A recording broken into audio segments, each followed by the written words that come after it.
Shalom bien-aimés, vous qui nous suivez partout dans le monde. Aujourd'hui, avant de commencer l'enseignement, nous aurons un petit temps d'intercession, d'adoration. Nous allons remercier le Seigneur pour ce temps qu'il nous a donné. Et après cela, nous allons entrer dans notre enseignement. Et après l'enseignement, nous aurons encore un petit temps d'intercession.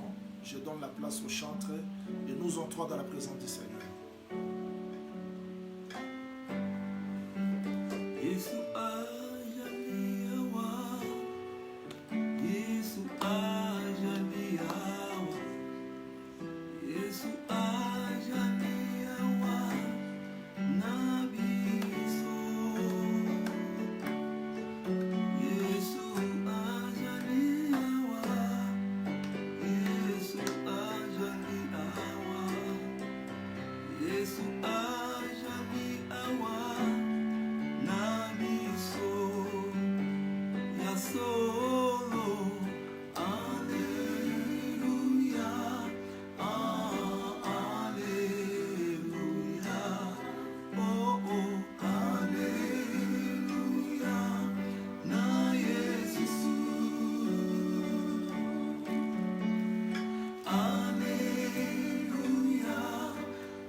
solo, Alléluia,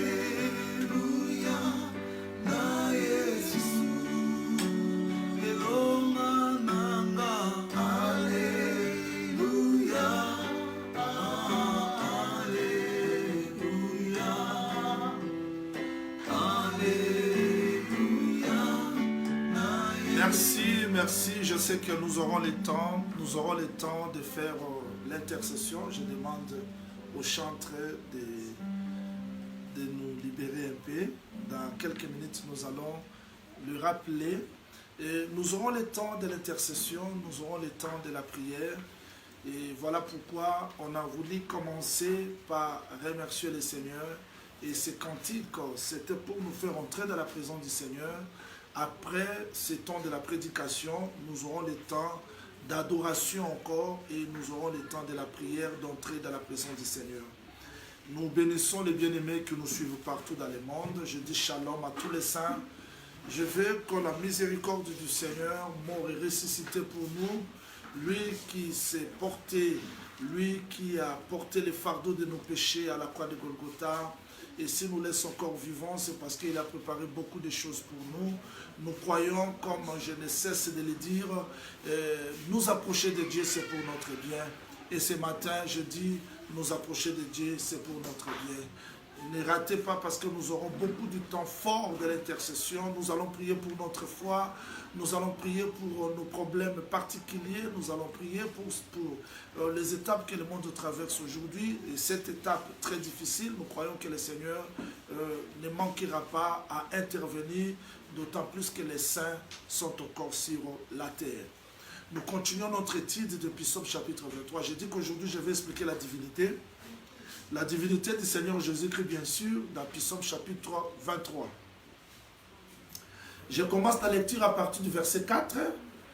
Depuis le vendredi, on avait déjà commencé l'étude sur la table. Et aujourd'hui, nous allons continuer. Psaume chapitre 23, verset 4 jusqu'au 5e verset, il est écrit: quand je marche dans la vallée de l'ombre de la mort, je ne crains aucun mal, car tu es avec moi. Ta houlette et ton bâton me rassurent. Tu dresses devant moi une table en face de mes adversaires. Je reprends le verset 5. Tu dresses devant moi une table en face de mes adversaires. Tu oins d'huile ma tête et ma coupe déborde. Le vendredi, par la grâce du Seigneur, nous avions expliqué, tu dresses devant moi une table. Et aujourd'hui, comme je vous ai dit que nous faisons l'étude mot à mot, phrase par phrase, on va étudier pourquoi cette table est adressée en face des adversaires. Mais je dois vous rappeler une chose parce que je dis qu'aujourd'hui, je voudrais expliquer la divinité. La divinité parce que la vie éternelle est que les gens connaissent celui que le Père a envoyé. Je suis dans Jean chapitre 17, verset 3. La vie éternelle est que les gens aient la connaissance exacte Père et de celui qui l'a envoyé. C'est-à-dire, si on comprend la divinité, cette connaissance produit la vie éternelle dans nous, parce que là, cela nous poussera de ne pas prier ou d'adorer n'importe où et n'importe quel Dieu. Parce que la femme samaritaine, bien que Jésus-Christ a discerné ses pensées, il a parlé beaucoup de choses, mais la femme samaritaine était restée sur la divinité. Il dit, vous adorez. Vous dites que le lieu d'adoration, c'est seulement à Jérusalem. Mais nos pères ont adoré sur cette montagne. C'est-à-dire que la connaissance de la divinité nous pousse à faire une adoration complète. Là, nous n'allons pas dire comme tout le monde dit que Dieu est partout. Et parce que Dieu n'a pas dit qu'il est partout. Il voit partout, mais il n'est pas partout. Il est écrit que là, 2 ou 3 seront réunis en mon nom. Je serai au milieu d'eux. Et je suis au milieu d'eux. C'est-à-dire qu'en réalité, nous avons besoin de comprendre la marche de Dieu, la divinité, pour qu'on n'adore pas n'importe quel Dieu. Michée a dit, dans le livre de Michée, chapitre 4, verset 5, il a dit que chaque nation marchera au nom de ses dieux, mais Israël marchera au nom de l'Éternel, son Dieu. Et c'est la connaissance de cette divinité qui a poussé David de triompher Goliath, parce qu'il avait dit à Goliath, l'Éternel, Dieu des armées, que tu as insulté, te livrera entre tes mains, entre mes mains, et toute cette multitude saura que ce n'est pas par l'épée ni par la lance que l'Éternel délivre, mais la délivrance appartient à l'Éternel. Raison pour laquelle, dans Psaume chapitre 23, nous voulons étudier un peu la divinité. Qu'est-ce que Dieu a caché ici? Je dois vous rappeler une chose, que David, avant qu'il chante comme brebis, il était qui? 1 Samuel nous répond, je suis dans 1 Samuel chapitre 17. Il faudra que je parte petit à petit pour que vous ayez l'exactitude des choses que je vais dire. Je suis dans 1 Samuel chapitre 17. 1 Samuel chapitre 17. Je lis un texte qui est très important et cela nous permettra de comprendre ce que nous voulons dire. 1 Samuel chapitre 17 verset 20. David se leva de bon matin, il laissa les brebis à un gardien, prit sa charge et partit. Vous voyez? David était tout d'abord le pasteur. Parce que le travail qu'il faisait, il était pasteur. Maintenant, pour aller délivrer Israël, il laisse les troupeaux entre les mains d'un gardien. Lui descend pour délivrer. J'aimerais que vous reteniez bien les textes parce que ces textes vont nous aider à comprendre la divinité. C'est-à-dire que David était pasteur. Il était pasteur. Il était en train de paître le troupeau de son père. Il est pasteur. Mais c'est David pasteur. Comment dans Psaume chapitre 23 il chante? Parce que nous sommes dans Psaume chapitre 23. Comment c'est David dans Psaume chapitre 23? Un pasteur chante. L'Éternel est mon berger. Alors que lui est le pasteur. Vous voyez, David est le pasteur, mais il devient la brebis. C'est-à-dire que pour chanter, il ne pouvait plus rester pasteur, mais il devient la brebis. Or, c'est que David chante, la relation étroite entre la brebis et le pasteur, il peut bien expliquer parce qu'il était un pasteur, il devient brebis. Donc, comme pasteur, il peut bien expliquer le rôle du pasteur parce qu'il l'était. Et il devient brebis. Quand est-ce que David est devenu brebis? Parce qu'il abandonne le troupeau. Et quand Saoul le suivait, là David devient une brebis parce qu'elle devait chercher le lier ça et là. Et celui qui le conduisait maintenant, c'était l'Éternel. C'est-à-dire, j'explique David comme pasteur, David comme brebis. Je vais donner le pourquoi de ces mouvements. Et on peut me poser la question, prophète Jean-Louis, d'où vient la divinité? Vous allez comprendre comment David est devenu brebis. Et pourquoi il devient brebis. C'est-à-dire, David était pasteur. Tout le long de sa marche, s'il appelle l'Éternel comme son berger, parce que comme pasteur, il savait prendre soin de son troupeau. Mais pendant qu'il fouillait Saül, celui qui le gardait, celui qui le dirigeait, c'était un autre pasteur. Et à ce moment-là, David devient la brebis. Mais qui est la brebis? C'est celui qui a dirigé. C'est-à-dire qu'il était pasteur, il devient brebis. Maintenant, à la fin de son ministère, parce que les psaumes ici, ce n'est plus le pasteur, mais c'est la brebis qui chante comme un chantre. C'est-à-dire que vous avez David pasteur, David brebis, David chantre. Maintenant, quand David est chantre, il chante l'expérience du pasteur de la brebis, il fait de cela un enseignement. C'est-à-dire que dans cette dispensation de chantre, il répète l'expérience du pasteur, l'expérience de la brebis, tout est résumé dans les chantres. C'est-à-dire que le chantre, c'est quelqu'un qui répétait l'expérience qu'il a vécue, comme le pasteur, la brebis. Maintenant, c'est dans les cantiques là que David résume l'expérience du pasteur et la brebis.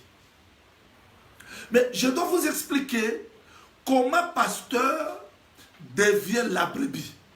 Parce que c'est là où je vais vous faire montrer la divinité. Je suis dans Ésaïe chapitre 53. Je vous ai toujours dit qu'on ne raisonne pas. Il faut que les Écritures nous donnent la lumière. Je suis dans Ésaïe chapitre 53. Je prends les versets 5. Il faut bien suivre ça. Ésaïe chapitre 53, verset 5. Nous étions, nous les hommes, l'humanité, nous étions tous errants comme des brebis. C'est-à-dire que l'humanité, les hommes, erraient dans le péché. Parce que je dois vous rappeler qu'une brebis qui n'a pas le pasteur, c'est une brebis errante. Elle ne peut pas suivre les sentiers de la justice. Parce qu'il faudrait qu'il y ait un pasteur pour frayer ce chemin, permettre à la brebis de le suivre. Mais Ésaïe dit, nous étions tous errants. Pourquoi nous étions des errants? Nous aurons la réponse dans le texte biblique. Nous étions tous errants comme des brebis. Chacun suivait sa propre voie. Vous voyez? Et l'Éternel a fait retomber sur lui. Sur qui? Sur Jésus-Christ. Donc nous étions des brebis errants. Chacun suivait sa propre voie. Et maintenant, parce que nous étions des brebis errants, ça et là, chacun vivait dans le péché. Dieu, pour nous récupérer, a fait retomber sur lui. Sur qui? Sur Jésus-Christ. L'iniquité de nous tous. Il a été maltraité. Vous voyez? Il a été maltraité, opprimé. Il n'a point ouvert la bouche, semblable à un agneau. J'adore ça. C'est-à-dire qu'il devient l'agneau parce que les brebis erraient. Parce que les brebis ne suivaient pas le droit chemin. Et parce que toute la terre ne suivait pas le droit chemin, et nous étions les brebis errantes, parce que depuis que Dieu a chassé l'homme dans le jardin d'Éden, l'homme vivait dans l'errance. On suivait les penchants de nos cœurs. Voilà l'errance. Nous étions des brebis égarées. Maintenant, Dieu, pour nous récupérer, là, je montre comment est-ce qu'il quitte la nature du pasteur, il devient brebis. Retenez ça. Il a été maltraité et opprimé. Il n'a pas ouvert la bouche, semblable à un agneau qu'on amène à la boucherie, à une brebis muette. Voilà pourquoi quand il pouvait poser au Seigneur la question, il ne répondait pas. Pilate, quand les gens le maltraitaient, il ne répondait pas. Parce que là, il devient la brebis. Une brebis muette, devant ceux qui l'attendent, il n'a pas ouvert sa bouche. Je veux que le Seigneur ajoute l'explication à la lecture de sa parole. C'est-à-dire que là, on comprend comment c'est lui qui a conduit Israël. Vérifiez Deutéronome. Vérifions Deutéronome nous aide. Je vais chercher Deutéronome chapitre 32. Je prends Deutéronome chapitre 32, verset 12. L'Éternel seul a conduit son peuple. C'est-à-dire que là, il était pasteur. Maintenant, je réponds à la question et j'explique. C'est-à-dire que Dieu, comme pasteur, c'est ça le Père, qui conduisait. Comme le Père, il dirigeait. Mais il dirigeait qui? Il dirigeait un troupeau. J'aimerais que vous me suivez et je veux que Dieu vous accorde l'intelligence pour comprendre le plan de la rédemption dans la divinité. Comment Dieu dans le ciel conduisait un peuple qui était terrestre. Alors que pour conduire, il faut qu'il y ait quelqu'un devant. Parce que Jean chapitre 10 nous répond clairement que le pasteur, quand il vient, il frappe la porte. Le portier ouvre la porte au pasteur. Le pasteur doit sortir les brebis et lui-même sera devant. Vous voyez? C'est-à-dire que le pasteur ne peut pas rester dans le ciel et conduire le peuple. Non. Il faut que le pasteur soit devant pour que le brebis ne soit pas le brebis errante. Parce que le brebis, comme nous allons comprendre aujourd'hui, une brebis, c'est un animal qui est moins intelligent. Il ne comprend rien. Elle a besoin d'un pasteur. Mais comme l'Éternel conduisait, il était dans le ciel. Ça, j'explique la dispensation du Père. C'est-à-dire le Père qui est dans le ciel, c'est le conducteur. Là, il ne pouvait pas nous conduire dans un bon chemin. Il ne pouvait pas nous suivre le droit chemin parce que le Père restait dans le ciel. Et les brebis erraient. Voyez la vie d'Israël. La colonne du feu, la colonne de nuée était dans le ciel. C'est ça le Père. J'explique le Père. Mais Israël, à chaque fois, il y avait toujours des murmures, des problèmes, des difficultés parce que le conducteur doit être devant. J'ai toujours dit aux hommes de Dieu, aux pasteurs, aux prophètes, docteurs, évangélistes, qui que vous soyez, pour bien conduire, il faut être le modèle du peuple. On ne peut pas donner aux gens les programmes de la prière, nous restons dans nos maisons. Le peuple jeune, toi tu restes là. Là, l'église ne sera pas bien dirigée. Il n'y aura pas de progrès parce que le pasteur doit être devant. Devant de tout. Voilà pourquoi l'arche était devant. Maintenant, j'explique la dispensation du Père. Le Père, c'est celui qui dirigeait. Mais parce que les brebis étaient toujours errantes, ça et là, dans le péché. Dieu a frappé au temps de Noé, il y avait toujours la révolte, l'incrédulité. Au temps de Sodome, la révolte, l'incrédulité. Maintenant, ce Dieu-là devait devenir la brebis, devait devenir l'agneau pour frayer un chemin. J'adore ça que j'ai un pasteur agneau. Parce qu'un pasteur agneau, c'est un pasteur qui comprend les faiblesses de l'agneau. Un pasteur, quand je tombe, il peut compatir parce que lui aussi est devenu la brebis. C'est la bonne nouvelle que je vous apporte ce matin. Dans mes faiblesses, il me comprend parce que lui aussi est devenu la brebis.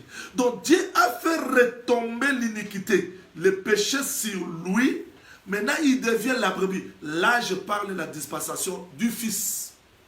C'est-à-dire, le Père, c'était le pasteur. Le Fils, c'est lui maintenant la brebis. C'est-à-dire que Dieu est au milieu de nous.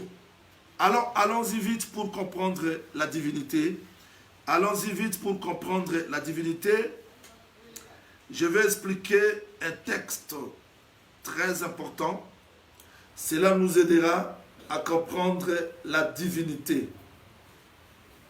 Je suis dans Philippiens chapitre 2, verset 6. Et je descends jusqu'au 8e verset. Lequel existant en forme de Dieu, n'a pas regardé comme une proie arrachée d'être égal avec Dieu, mais s'est dépouillé lui-même. Tu vois?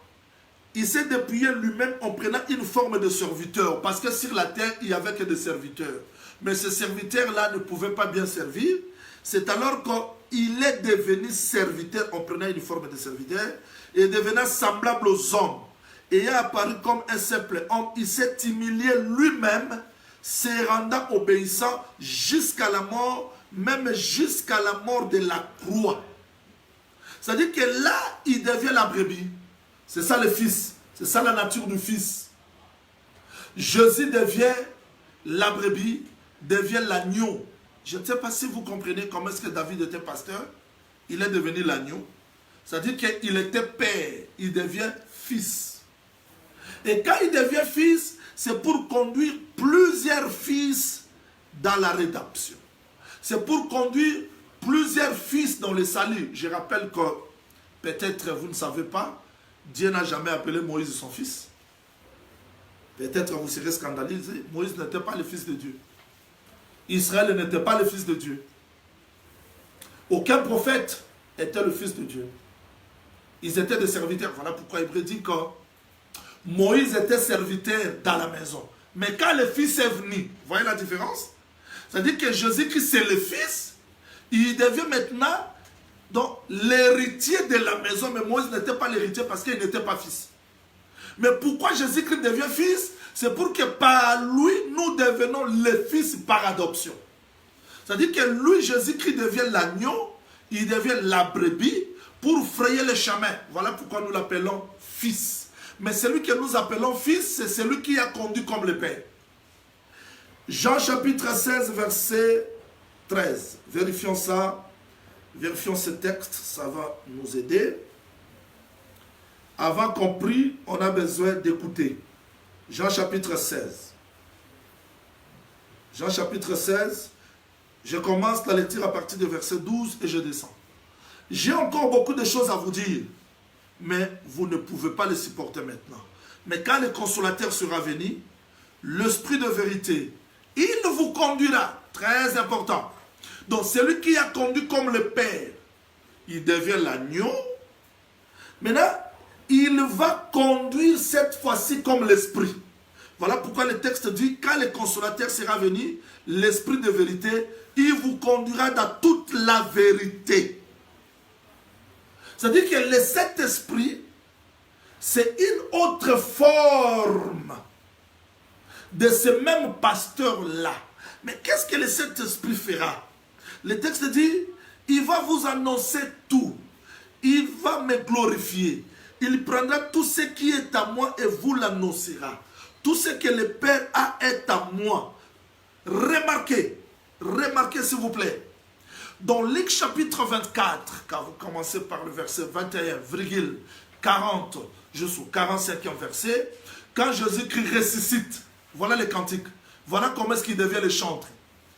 Il commence par la loi, les psaumes, les prophètes. Donc Jésus-Christ chantait un cantique des cantiques. Donc il y avait plusieurs cantiques. Donc le Père, le Fils, mais la dispensation du Père, du Fils, doivent être résumées dans l'Esprit. Comment? Quand le Saint-Esprit viendra, lui sera comme le chantre, c'est-à-dire qu'il va chanter quel cantique. Il doit résumer ce que le Père a fait, ce que le Fils en fait un cantique. Voilà pourquoi les cantiques au singulier est chanté sur la montagne, mais les cantiques au pluriel sont chantés au bas de la montagne. Remarquez, quand le Saint-Esprit est venu, frère Pierre sort. À la place de prêcher seulement croyez au Seigneur Jésus-Christ, il commence à rassembler le Père, la dispensation du Père, c'est-à-dire comme pasteur. Il ramène la dispensation du Fils comme brebis. Et il ramène ça pour en faire un enseignement. Donc Jésus-Christ qui avait dit, vous allez baptiser les gens au nom du Père, parce que là il est pasteur. Au nom du Fils, il devient l'agneau. Au nom de l'Esprit, il devient chantre. Mais quand frère Pierre vient, on va me poser la question, comment le Saint-Esprit devient chantre? Parce que David résume ses expériences vécues comme pasteur, comme brebis, dans les cantiques. Et les cantiques que nous chantons aujourd'hui, c'est l'enseignement. C'est-à-dire que le Saint-Esprit vient pour nous rappeler tout ce que le Père a fait, le Fils, dans un cantique que nous appelons l'enseignement. Raison pour laquelle vous allez voir, quand frère Pierre s'élève le jour de la Pentecôte, il dit ceci, répentez-vous que chacun de vous soit baptisé au nom de qui? Seigneur, le Seigneur c'est lui le Père. Jésus c'est lui le Fils. L'Esprit c'est lui le Saint-Esprit. Voilà pourquoi il dit, répentez-vous que chacun de vous soit baptisé au nom du Père, du Fils et du Saint-Esprit. Parce que au nom du Père, du Fils et du Saint-Esprit, que Pierre répète dans Acte 2, il ne le répète plus dans les termes de Matthieu chapitre 28 verset 19, mais il répète au terme du Seigneur Jésus-Christ. Parce que le Seigneur c'est le Père, Jésus c'est le Fils, Christ c'est l'Esprit. Voilà comment est-ce que la divinité sort dans ces cantiques de Psaume chapitre 23. Mais je dois vous expliquer pourquoi David devient la brebis. Il devient la brebis pour frayer un chemin. Je dis ça pour ceux qui m'ont suivi la fois passée. J'expliquais que pour qu'un rite retourne pour que Ruth aille à Bethléem, elle avait besoin de quelqu'un qui connaissait le chemin. Naomi, qui était déjà là, était capable de ramener Ruth. Pour qu'Israël retourne dans Canaan, il a besoin de Moïse qui est déjà passé par là. Et pour que nous retournions dans le ciel, on a besoin de quelqu'un qui était déjà dans le ciel, qui est venu sur la terre, nous retourner au ciel. Exactement, c'est ça. C'est-à-dire que si Dieu est resté comme le Père pasteur, il ne pouvait pas nous donner la vie, mais il devient la brebis pour frayer le chemin afin de nous retourner dans l'éternité. Voilà la pensée de la divinité qui est cachée dans Psaume chapitre 23. Et nous allons commencer à étudier cette divinité petit à petit. Mais retournons là où nous sommes arrêtés dans le vendredi. Psaume chapitre 23. Rapidement. Tu dresses devant moi une table en face de mes adversaires. Oh là là, ça, c'est là où on avait jubilé le vendredi. C'était très magnifique de comprendre qu'après la vallée, il y a une table. Très important. C'est-à-dire, dans le verset 4, on dit, quand je traverse la vallée de l'ombre de la mort, je ne crains aucun mal, car ta houlette et ton bâton me rassurent. Gloire au Seigneur. Là, nous sommes dans la vallée.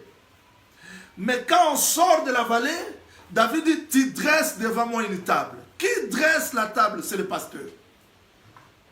C'est-à-dire que, à part cette vallée que nous vivons, il y a encore une table. Oui, frère, il y a une table. J'ai expliqué ça le vendredi. Pour ceux qui ne m'ont pas suivi, un petit rappel. C'est-à-dire, le pasteur nourrit la brebis. L'Éternel est mon berger, je ne manquerai de rien. Il nous a nourris. Mais quand nous traversons la vallée de l'ombre de la mort, il se sert de la houlette et le bâton.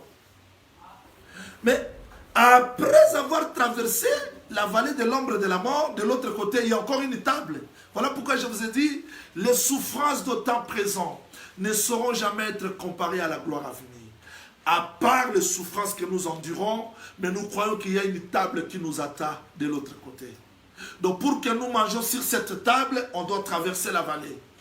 Je vous ai dit que ce corps, c'est le corps de la honte, c'est le corps de la corruption, c'est le monde de l'injustice, de la souffrance. Et c'est ce que frère Paul dit.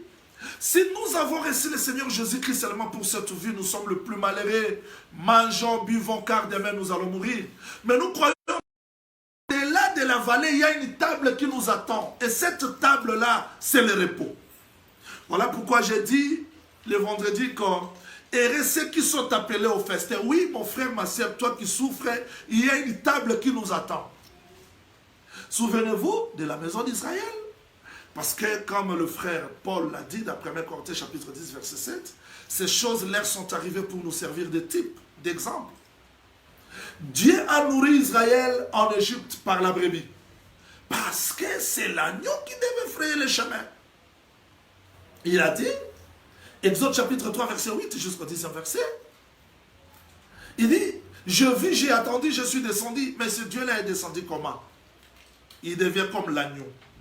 Et quand Israël mange l'agneau dans sa totalité, c'était le départ. Là, Israël peut dire, l'Éternel est mon berger, je ne manquerai de rien. Parce que l'agneau a pourvu à leurs besoins. L'agneau a permis à ce qu'Israël sorte riche de l'Égypte. Mais après avoir été délivrés, il y avait encore la vallée qui les attendait. À partir de Pi-Hahiroth, quand Israël traverse la mer Rouge, là, l'Éternel devait se servir de bâtons. Voilà. C'est-à-dire, dans la vallée, on a besoin de bâtons et la houlette. Moïse commence à se servir de bâtons. Merci frère Jean-Didier parce que tu répètes très bien les versets. C'est-à-dire que Moïse commence à se servir de bâtons, la houlette, parce que c'était la vallée. J'ai toujours dit que si le Seigneur te conduit, quel que soit les confinements, il prendra toujours soin de toi. Quel que soit les temps difficiles. Les confinements que nous vivons aujourd'hui, ça n'a pas commencé. Aujourd'hui, il y avait aussi des moments difficiles pour le peuple de Dieu autrefois. Mais Dieu prenait toujours soin de lui, quelles que soient les difficultés. Et si Israël est dans la soif, les bâtons étaient là. Si Israël manque quelque chose, les bâtons. C'est-à-dire que dans la vallée, il y a les bâtons et la houlette qui conduisaient Israël. Mais attention, de l'autre côté, il y a une table qui est dressée. Voilà pourquoi je dis le vendredi et je vais me répéter que nous n'allons pas nous décourager parce que les choses ne marchent pas, parce que la vallée persiste. Parce que de l'autre côté, il y a une table qui nous attend. Le texte dit, tu dresses devant moi une table. Ah bon? C'est-à-dire, si vous fouillez la vallée, vous n'allez pas manger sur la table qui est après la vallée. Après les épreuves, les difficultés, il y a toujours de grandes choses que Dieu a préparées pour nous. Et la table là qui est dressée au-delà de la vallée, nous allons comprendre ça parce que j'explique aujourd'hui les ennemis. Le vendredi, j'ai donné le pourquoi de la table. Et je vais montrer dans des jours à venir comment la brebis est invitée sur la table.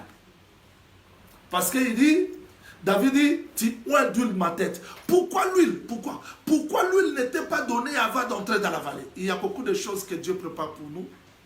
Et si nous cherchons les raccourcis, on ne va pas l'expérimenter. Il faut suivre Jésus-Christ pas à pas, brebis, pas à pas, pour sortir et toucher les choses qu'il a préparées pour nous. Mais bien aimés, à part la vallée, il y a la table. On ne doit pas seulement s'arrêter. Le berger m'a donné la manne. La manne, c'est la nourriture du désert. Tout ce que Dieu peut nous donner aujourd'hui, l'argent, voiture, mariage, des maisons, des parcelles, de voyage, ce sont des nourritures du pèlerin. C'est pour le pèlerin. Mais il y a une table qui est dressée de l'autre côté, où nous allons quitter ce corps de la honte et nous allons manger sur cette table. Mais laissez-moi vous dire une chose. Le frère Paul disait qu'aujourd'hui, si nous sommes sauvés, c'est par espérance. C'est-à-dire qu'en réalité, comme Israël s'est posé la question, je crois avoir expliqué ça le vendredi dans Psaume chapitre 78. Quand Israël a posé à Dieu la question, Dieu peut-il dresser la table dans le désert? Or, Dieu avait répondu dans Nombre chapitre 13, cette table-là, c'était la nourriture que Dieu avait donnée dans le désert. Mais cela n'était que l'ombre parce que la vraie table les attendait de l'autre côté. Si vous vérifiez Josué chapitre 5, vous commencez par le verset 7 jusqu'à 12e verset, vous allez voir que quand Israël a traversé Jourdain, dans Josué chapitre 3, de l'autre côté, ils ont mangé la Pâque. Et après la Pâque, la manne cessa. La manne cessa. Voilà. La manne a cessé parce que de l'autre côté, il y a une autre table. Dieu doit dresser une autre table. Aujourd'hui, nous enseignons, nous écoutons la parole, nous mangeons, nous sommes rassasiés. Mais tout cela, c'est un mystère parce que nous attendons la révélation. 1 Jean chapitre 3, verset 2. 1 Jean chapitre 4, verset 17. Les frères Paul, les frères Jean dit que nous sommes aujourd'hui enfants de Dieu, mais ce que nous serons n'est pas encore manifesté. Et dans 1 Jean chapitre 4, verset 17, il dit tel qu'il est, tel que nous serons. C'est-à-dire que ce corps de la honte, selon 2 Corinthiens chapitre 5, verset 1 jusqu'au 2e verset, ce corps de la honte, nous sommes ici, nous mangeons. Mais la véritable table n'est pas encore manifestée. Quand la table sera manifestée, je dis ça le vendredi, que cette table, c'était le Seigneur Jésus-Christ, qui était devenu, selon Romains chapitre 11, selon Ésaïe, qui était devenu la pierre d'achoppement ou le piège pour la maison d'Israël, mais pour nous, c'est la vie. Mais suivez-moi très bien, parce que j'ai parlé de la table, mais il y a une question qu'on se pose. David dit, tu dresses, s'il vous plaît, celui qui dresse, ce n'est pas David, mais c'est le pasteur. Tu dresses devant moi une table. Tu dresses une table devant mes adversaires. Ça revient encore. C'est ce que je vous ai promis que je vais parler aujourd'hui. Comment le pasteur dresse la table, mais en face de mes adversaires? Moi, je croyais que l'adversité s'est arrêtée là dans la vallée. Mais j'ai traversé la vallée. Il y a encore l'adversité. Oui. Israël en Égypte avait des ennemis.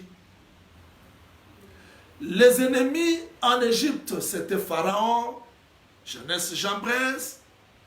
Quand ils ont traversé la mer Rouge, ils ont chanté et croyaient que tout est fini. Mais dans le désert, il y avait aussi les ennemis. Bon, merci Seigneur, parce que quand nous allons quitter ce désert, finira l'inimitié. Mais arrivé dans Canaan, si vous vérifions encore, il faudrait que là, je parle maintenant doucement pour vous donner un point que nous ignorons. Et c'est ce qui fait que nous échouons beaucoup, parce que nous ignorons ça. En tout cas, ici, je veux que Dieu, comme je l'ai toujours dit, illumine les yeux de nos cœurs pour que nous comprenions ces choses non dans la tête, mais dans le cœur. Je suis dans Juge, chapitre 1er. Je vais lire ça et là. Je vais lire ça et là. Juge, chapitre 1er, je lis le verset 9. Les fils de Juda descendirent ensuite pour combattre les Cananéens qui habitaient la montagne, la contrée de Midi et de la plaine. Comment d'Akana, il y a encore des ennemis. Comment d'Akana, il y a encore des ennemis. Verset 19. L'Éternel fit avec Juda. Juda s'est rendu maître de la montagne, mais il ne put chasser. Là, il faut que je sois impeccable et qu'on soit sérieux avec les textes. L'Éternel est avec Juda. Il a donné à Juda la victoire. Juda est devenu maître de la montagne. Mais il ne put chasser les habitants de la plaine parce qu'ils avaient des chars de fer. Comment l'Éternel est avec Juda? Juda devient victorieux de la montagne. Mais cet Éternel-là est incapable de délivrer Juda entre les habitants de la terre, de la plaine. Vous voyez l'adversité? Est-ce que Dieu était capable? Non. La réponse, Exode chapitre 23. Est-ce que Dieu était capable? Non. Exode chapitre 23. Pourquoi Dieu laisse les ennemis? Parce qu'on se pose trop de questions. Mais tu as dressé une table, mais en face des adversaires. Je vous dis au nom du Seigneur Jésus-Christ, il n'y a aucune bénédiction qui est épargnée des combats. Si vous entrez dans les mariages, il y a des combats. Dans les voyages, il y a des combats. Dans des bénédictions, il y a des combats. Parce que Dieu ne peut pas ôter les ennemis comme ça. Il laisse les ennemis. Bien qu'il a dressé la table, oui, nous allons manger. Je vais donner le pourquoi. Pourquoi la table au devant des ennemis? La table est là, mais il y a des ennemis. Je réponds. Exode chapitre 23, verset 23. Ça, c'est Dieu qui enseigne Israël. Mon ange marchera devant toi et te conduira chez les Amoréens, les Éviens, les Étiens, les Cananéens, les Éviens. Je les exterminerai. Alléluia, j'aime ça. Ça, c'est l'Éternel qui dit que je vais les exterminer. Verset 27. J'enverrai, ça c'est Dieu, j'enverrai ma terreur devant toi. Je mettrai en déroute tout le peuple chez lequel tu arriveras. Et je ferai tourner les dos devant toi à tous ses ennemis. J'enverrai à tous tes ennemis, j'enverrai des frélons devant toi. Ils chasseront loin de la face les Éviens, les Cananéens, les Étiens. Je dis gloire au Seigneur. Mais verset 29, c'est comme si ça contredit. Je ne les chasserai pas dans une seule année. L'Éternel fera, il va délivrer, il va donner la victoire, mais pas dans une seule année. Pourquoi pas dans une seule année? Parce qu'il veut que tu augmentes ton nombre. C'est-à-dire, si Dieu laisse encore les ennemis, dis-toi que c'est pour mon école, c'est pour ma croissance. Dieu ne permettra jamais que ces ennemis-là nous exterminent. Dieu ne permettra jamais que ces ennemis-là nous achèvent. Mais il permet l'adversité. Il permet les combats pour nous permettre de vaincre, d'augmenter. Mais bien aimé dans le Seigneur, la brebis chante Je suis toujours dans Psaume, chapitre 23. La brebis chante. Les enfants d'Israël pouvaient aussi se poser des questions. En Égypte, des combats. Dans le désert, des combats. Dans Canaan, encore des ennemis. Oui. J'explique Israël comme brebis. Et Dieu qui leur donne Canaan, c'était une table, mais entouré des ennemis. Il y avait des Jébusiens, il y avait des Cananéens, des Étiens, des Philistins. Dieu laisse ça pour notre bien. Tu n'as plus besoin de te poser des questions. Pourquoi ma vie ne marche pas?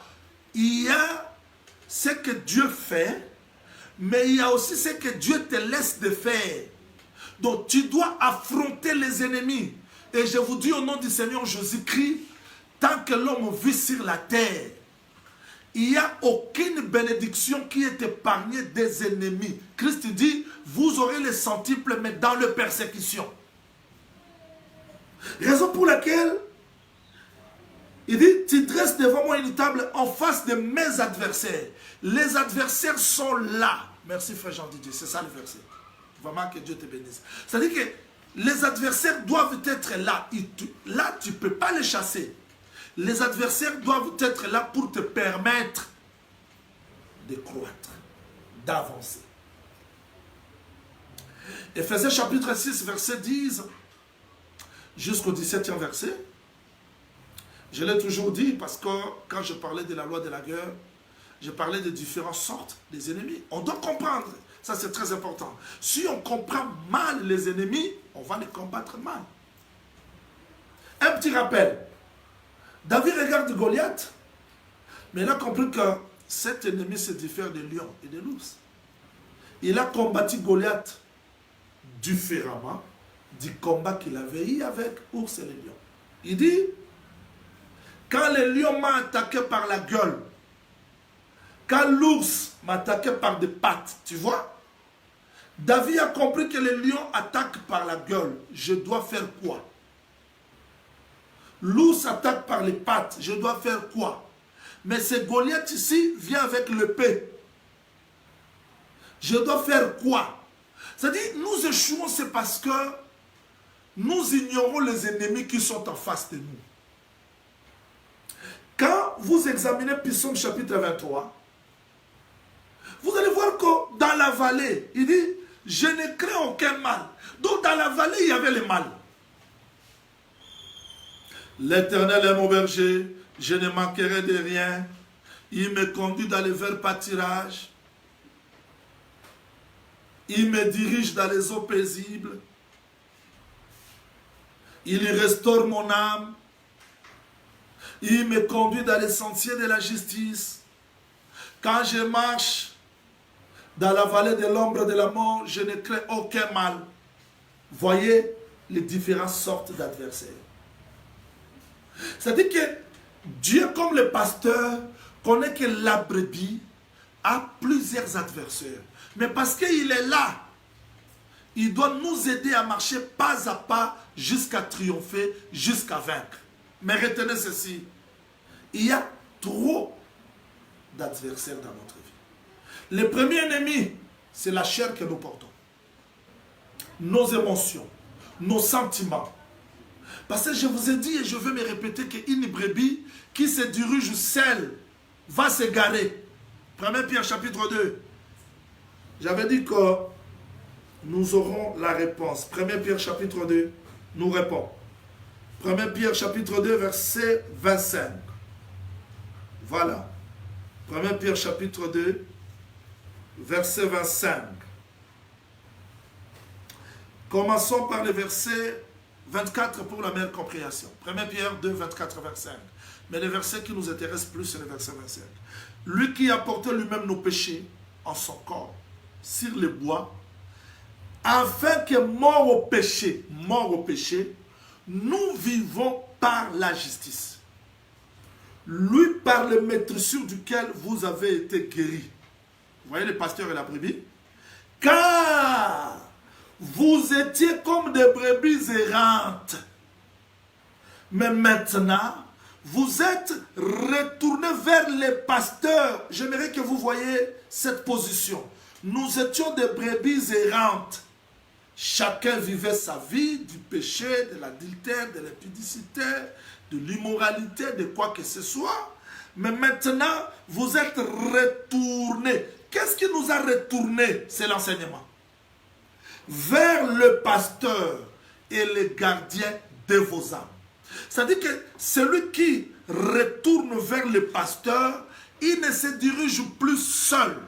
Mais c'est le pasteur qui nous dirige et il devient le gardien de nos âmes. J'ai pris ce verset biblique pour vous faire comprendre que la vie chrétienne, c'est la marche d'une brebis qui est derrière un pasteur. Et le pasteur là, c'est le Seigneur Jésus-Christ, c'est l'enseignement. Donc nous n'allons pas vaincre les ennemis qui sont devant de nous si nous sommes incapables de comprendre ce que les pasteurs nous donnent comme nourriture. Écoutez-moi. Retournons dans Psaume chapitre 23. Nous sommes toujours là. Psaume chapitre 23. Psaume chapitre 23, pour terminer, parce que nous voulons aussi prier. Après avoir attendu l'enseignement, on a besoin de la prière.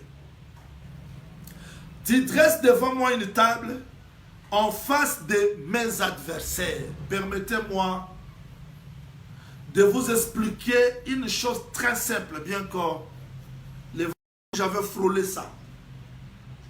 Dieu, tu m'as pris comme une brebis très loin. Tu m'as fait entrer dans la vallée ensemble avec toi. Et nous sommes sortis. Parce que je dois vous dire que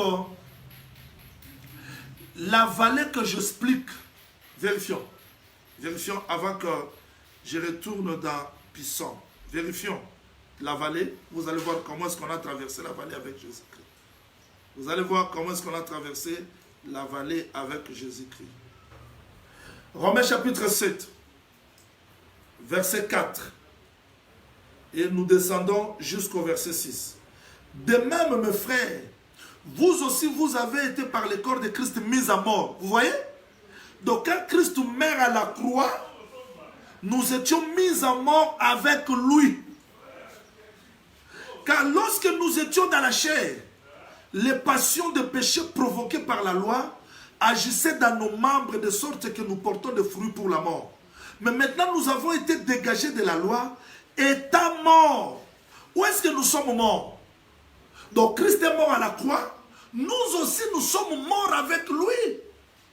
Et quand frère Paul dit que nous allons chanter « Oh mort, où est ta victoire? Où est ton aiguillon ?» C'est quelqu'un qui a traversé la vallée de l'ombre de la mort. Mais vous allez remarquer une chose.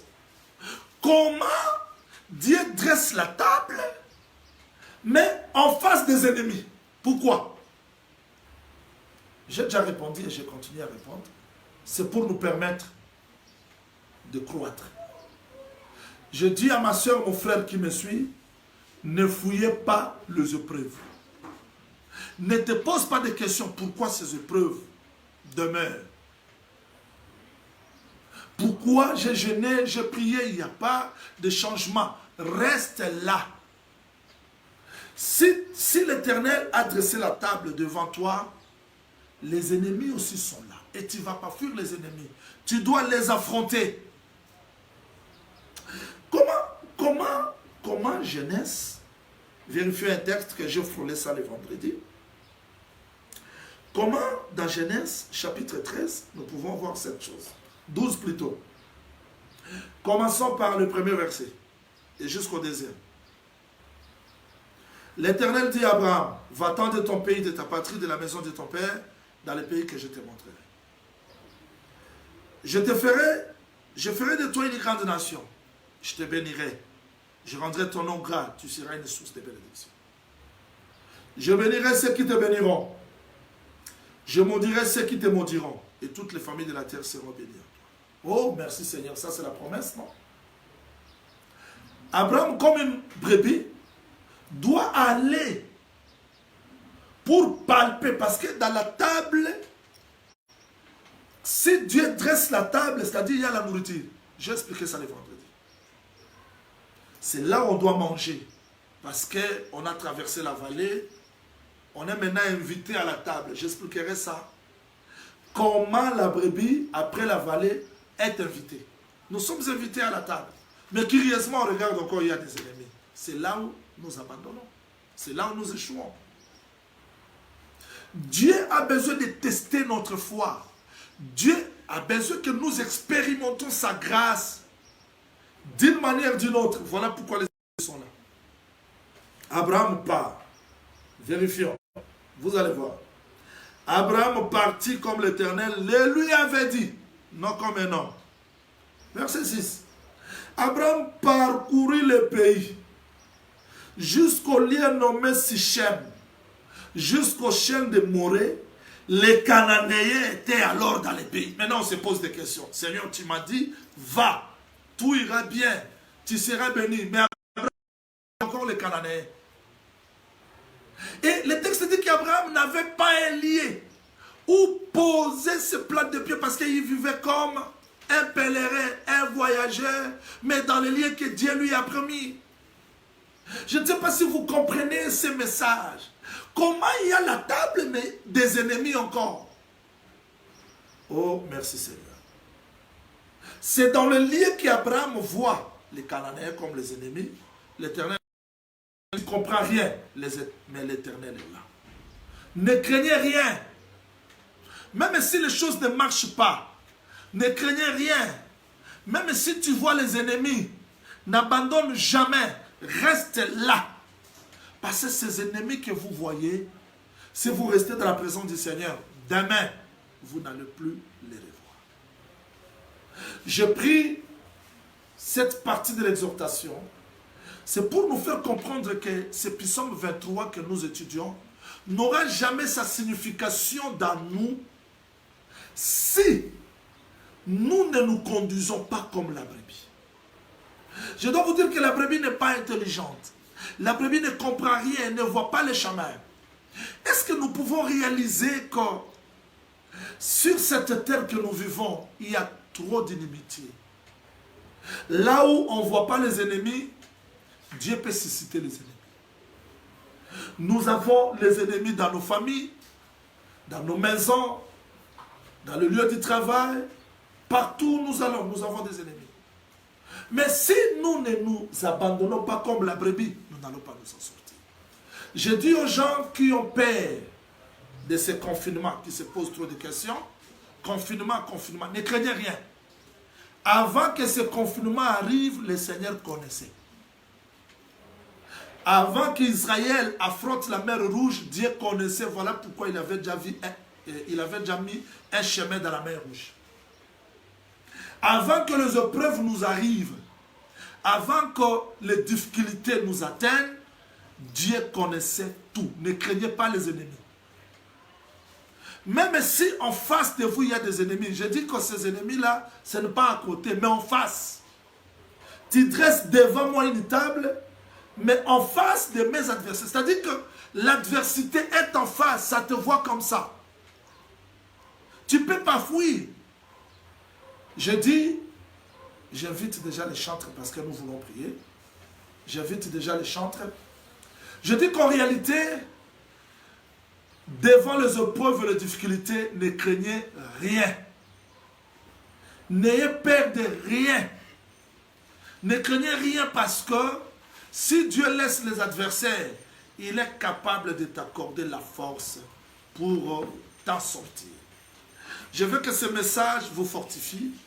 Je veux que ce message vous accorde la force de vaincre les adversaires. Je ne sais pas quelle sorte d'adversaire que tu vois devant de toi.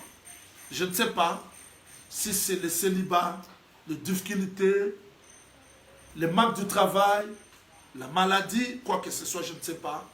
Mais si tu vois les adversaires, ne néglige pas la table. Parce que la table, c'est la nourriture que Dieu te donne pour les affronter.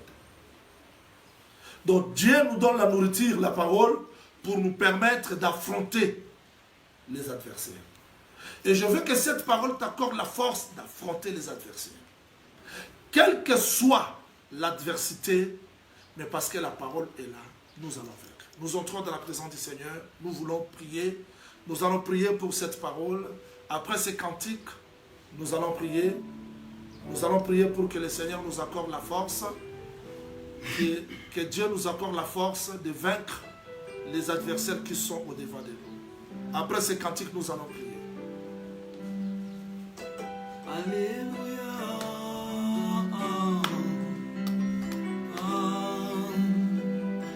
L'agneau de Dieu.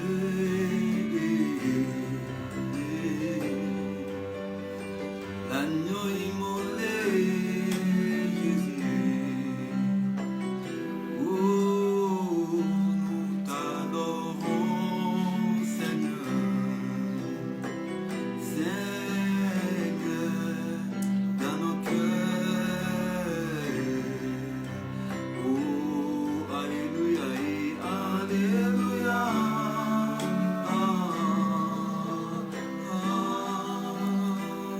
L'agneau de Dieu.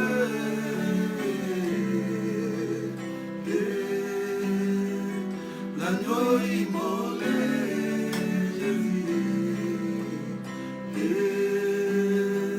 Nous t'adorons, Seigneur, Seigneur, dans nos cœurs.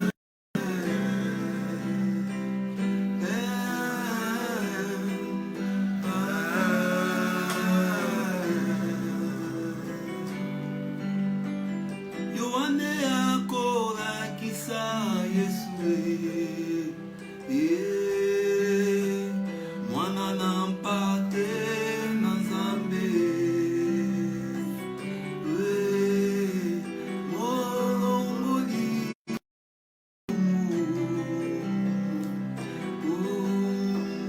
toyembeli yo molongi.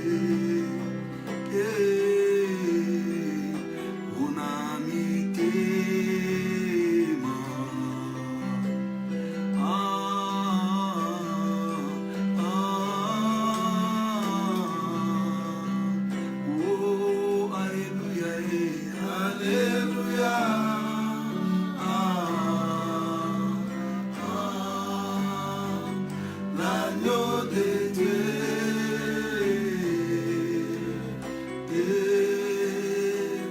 l'agneau immolé, Jésus.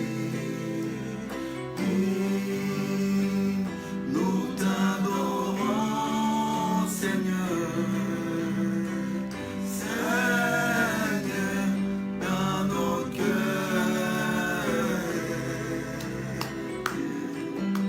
Oh, alléluia, oh, alléluia, oh, alléluia, oh, Jésus est vivant, alléluia, alléluia, oh, Jésus est, alléluia, oh, alléluia, oh,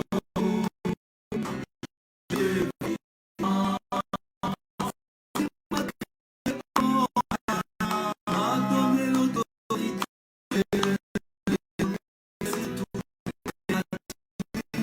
s'appelle Jésus, alléluia, Jésus, alléluia, oh, alléluia, oh, Jésus est vivant, oh, alléluia, alléluia, oh, Jésus, alléluia, oh, alléluia, oh, Jésus est vivant. Soki ezalaki mpona mbongo, Yesu nanga nalingaki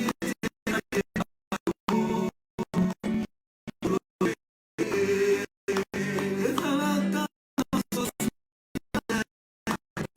Yesu nanga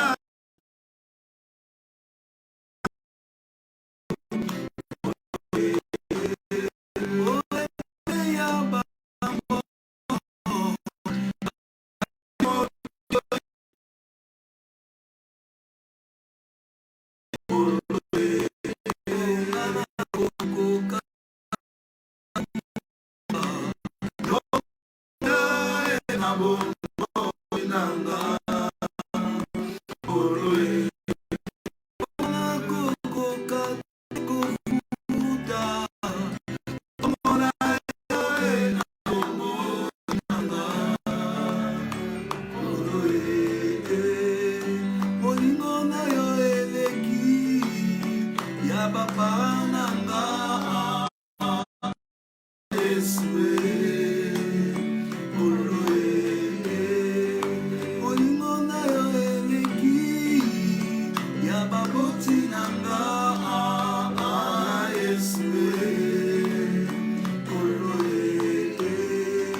nasali mabe mokoti nanga kolinga te bakanga ye kolo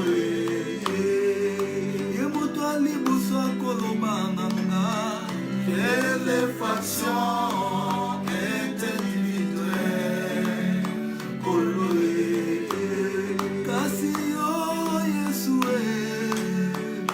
effraction nanga omemaki yango kolo ngana kokoka te kofuta nomona yo na bomoi nanga kolo ngana kokoka te kofuta yaya nomona yo na bomoi nanga kolo. Nous allons prier, nous allons nous recommander entre les mains du Seigneur.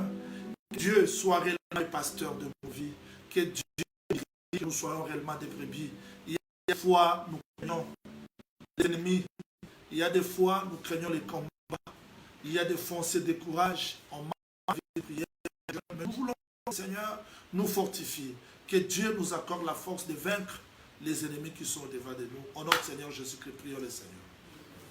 Papa, nous t'adorons, papa, nous t'adorons, oh papa, nous t'élouons, papa, nous t'élouons, oh Elohim est son nom, Elohim est son nom, Elohim est son nom, Elohim est son nom, oh Jésus-Christ est son nom. Jésus-Christ est son nom, Jésus-Christ est son nom, Jésus-Christ est son nom. Papa, nous t'adorons, papa, nous t'adorons, oh papa, nous t'élouons, papa, nous t'élouons, oh papa, nous t'exaltons, papa, nous t'exaltons, oh papa, nous t'acclamons. Jésus-Christ est son nom, Jésus-Christ est son nom, Jésus-Christ est son nom, Quel que soit les ennemis, quel que soit les ennemis, Emmanuel est son nom, Emmanuel est son nom, Emmanuel est son nom, Emmanuel est son nom, oh Jésus-Christ est son nom, Jésus-Christ est son nom, Jésus-Christ est son nom. la maladie, les difficultés, les problèmes, les manquements, nous voulons vaincre au nom du Seigneur Jésus-Christ. Nous voulons sortir de victorieux. Nous voulons sortir de victorieux Jésus devant les épreuves, devant les difficultés, devant les manquements. Nous voulons sortir de victorieux devant les ennemis, devant les difficultés de nos vies. Nous voulons sortir de victorieux Jésus. Nous nous sentons comme des brebis et nous sommes faibles Jésus. Nous sommes faibles Jésus comme des brebis. Nous nous sentons faibles. Nous avons besoin de ta grâce. Nous avons besoin de ta miséricorde.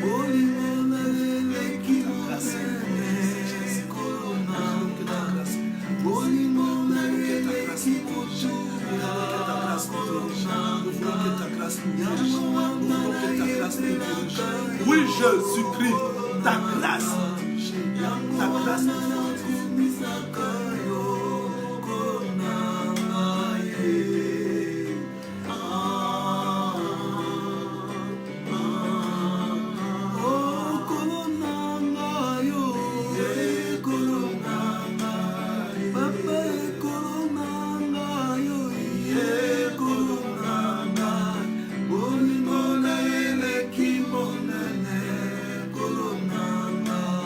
Holy Mona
Nous allons prier pour notre foi, que le Seigneur augmente notre foi, que nous soyons capables de vaincre tout. Et nous allons repousser tout ce que le diable profite à travers cette pandémie pour affaiblir la foi de saints. Nous allons les repousser et nous allons prier pour même les bien-aimés qui sont à terre, que le Seigneur intervienne. Nous allons prier pour tous les saints dans le monde entier, pour les serviteurs, que Dieu nous accorde la force, que la paix du Seigneur nous accorde la force de vaincre cette pandémie. Jésus-Christ, prions le Seigneur. Nalingi yo na motema nanga nakobatela liloba oyayo nalingi yo na motema nanga nakobatela liloba oyayo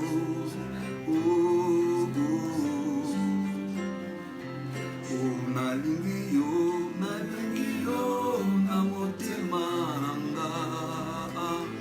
nakobatela liloba oyayo nalingi yo na motema nanga nakobatela liloba oyayo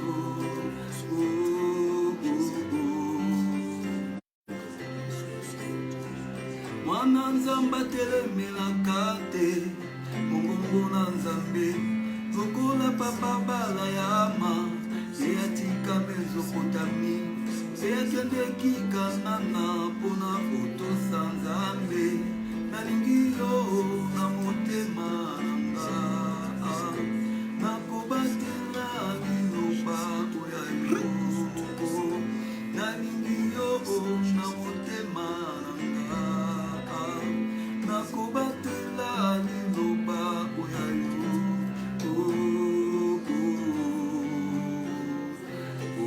nalingi yo na motema nanga yawe nakobatela liloba oyayo nalingi yo na motema nanga nakobatela liloba oyayo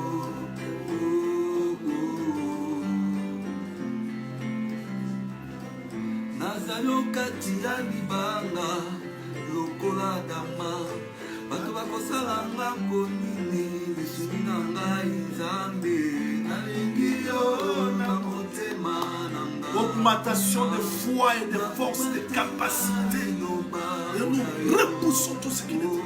nalingi yo na motema nanga nakobatela liloba oyayo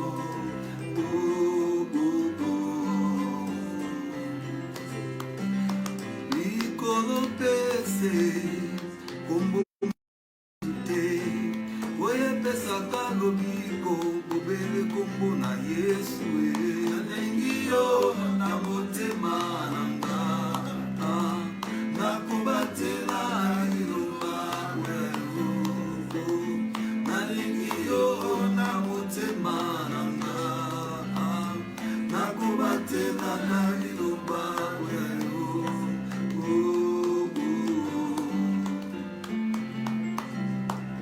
mwana nzambe atelemelaka te mongongo na nzambe lokola papa bana yama. Nous allons remercier le Seigneur qui nous a exaucés. Nous allons recommander cette semaine entre les mains du Seigneur, que ce Dieu-là nous garde, nous protège, qu'il protège nos familles, nos foyers. Au nom du Seigneur Jésus-Christ, remercions-les. Esika bozwi ezali esika motema ezali nzoka motema ya basantu yango lilakisi ya solo na kati ya lilakisi nyonso ezali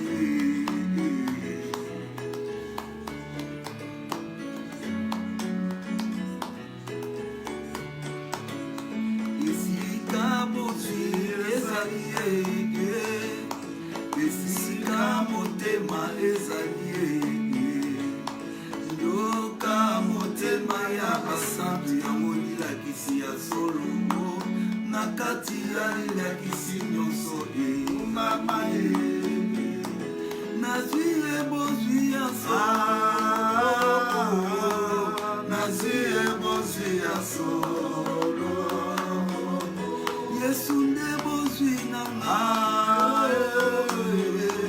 Yesu te bozwi nanga Masia yokumama. Oui, nous voulons que le Seigneur vous accompagne cette semaine. Que les portes qui étaient fermées s'ouvrent. Que la grâce du Seigneur vous accompagne. Que la maladie soit loin de vous. Tout ce que vous allez toucher puisse prospérer. Que la grâce du Seigneur vous accompagne. Que Dieu soit le chemin. Qu'il illumine les yeux de vos cœurs. Que cette semaine, la paix du Seigneur vous accorde. Au nom du Seigneur Jésus-Christ, les rendez-vous, c'est pour le vendredi à partir de 17h, heure de Kinshasa. Et nous aurons aussi le temps de la prière et de jeûne. Allons-y, nous allons nous quitter par ces cantiques. Allons-y, les chanteurs. Awana koyemba soki olingi ozwa nde motema ya Nzambe okokuta yango kati na ekelezia yango nilakisi ya solo na kati ya nilakisi nyonso Bombama nazwi ebozwi ya solo nazwi ebozwi ya solo Yesu lebozwi nanga. Que le Seigneur vous bénisse. Shalom, nous sommes à la fin. Continuez à chanter à la maison. Que le Seigneur vous bénisse. Merci.